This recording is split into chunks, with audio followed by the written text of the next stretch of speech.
They don't really tell you this part. They don't tell you that when your prayers finally start getting answered, the first thing you feel isn't joy, it's pressure. I woke up earlier than usual today, not because I was anxious, not exactly, just heavy. Like my body knew something my mind was still pretending it didn't. I lay there staring at the ceiling, listening to the city stretch awake, and my phone buzzed. Calendar reminder. Big, bold letters like it was proud of itself. First mentoring session. Young lives matter. I used to pray for opportunities. Beg for them, actually. Now here I am praying I don't mess this one up.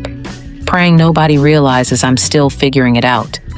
Praying they don't look at me too closely and see the cracks I've learned to decorate. What if they see through me?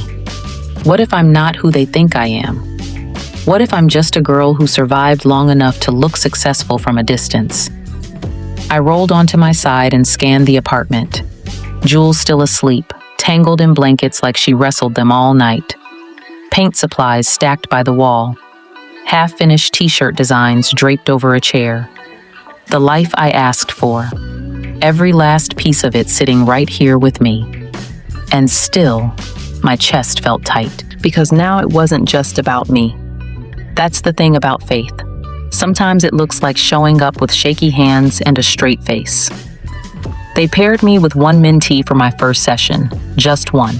16, maybe 18, creative. Talented in that quiet way where you don't brag because you're not sure you're allowed to want more. She sat across from me, shoulders slightly hunched, eyes alert but tired. I recognized that posture immediately. Hey. Hey.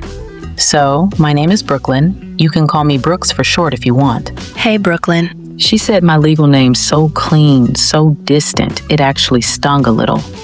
Like she put a wall up before I even finished my sentence. So how old are you, Martisha? It's Martisia, and I'm 14. There she goes again, cold and precise. Okay, my bad, Martisia.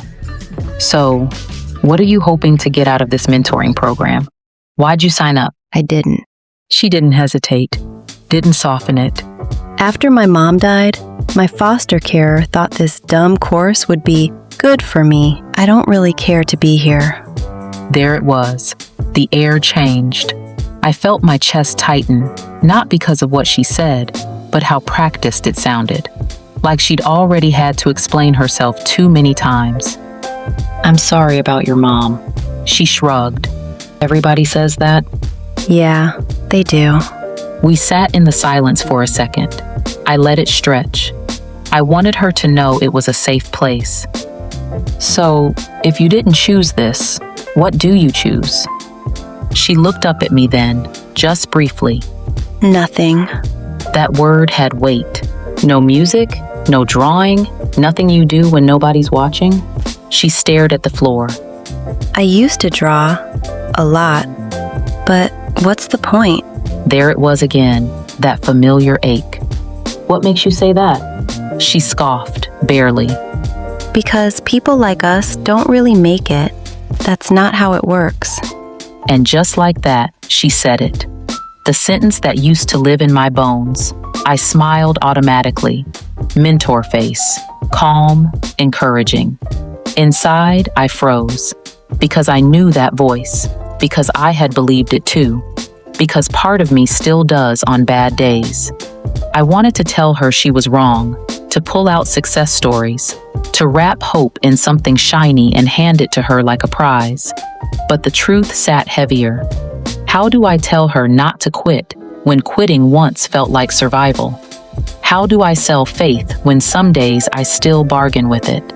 I looked at her again, really looked. 14, grieving, guarded, smart enough to see the world for what it is, and tired of being lied to about it. So instead of fixing it, I told her what I wish someone said to me when I was 14. I won't lie to you. It's not easy. And it's not fair. And yeah, sometimes it feels like the system isn't built for us. Her eyes flicked up, suspicious. But the fact that you noticed that already, that means you're not weak. It means you're paying attention. She didn't smile, But she didn't shut down either. I don't need you to believe in anything right now. Not me, not this program, not even yourself. She tilted her head slightly. All I'm asking is that you don't disappear. We sat there, two girls at different points on the same road, not pretending things were okay, but not giving up either. And that's when it hit me. This isn't about having answers. It's about being the proof that you can still be standing, even when you once believed you wouldn't be. And in that moment, I realized something I wish I'd known earlier. Leadership isn't perfection, it's permission. Permission to be human, to try, to fail out loud and keep going anyway. So, Miss Brooks, let's talk about your outfit today. Why? What's up with my outfit? You still single, ain't you? My personal life is not up for discussion right now. Why not? By the time I got home, the apartment felt different, quieter somehow. Not because it was silent, but because something in me had settled. I sat at my desk, journal open, pen hovering. For once, the words didn't rush. They arrived slowly. Honestly, maybe faith isn't about being sure. Maybe it's about showing up anyway. And maybe God didn't call me because I had all the answers. Maybe He called me because I was willing to stay. I looked over at my designs, the unfinished ones, the ones I keep tweaking because part of me is afraid to say they're done. My phone buzzed. I glanced down. Lil sis. Hello? I couldn't hear everything she was saying at first. Just breath. Panic.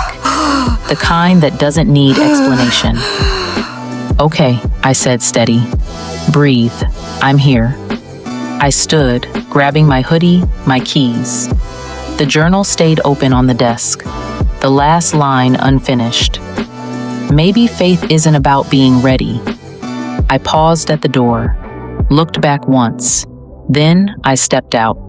Because it turns out, sometimes faith isn't about stepping into your purpose. It's about being willing to carry it when it calls you unexpectedly. It's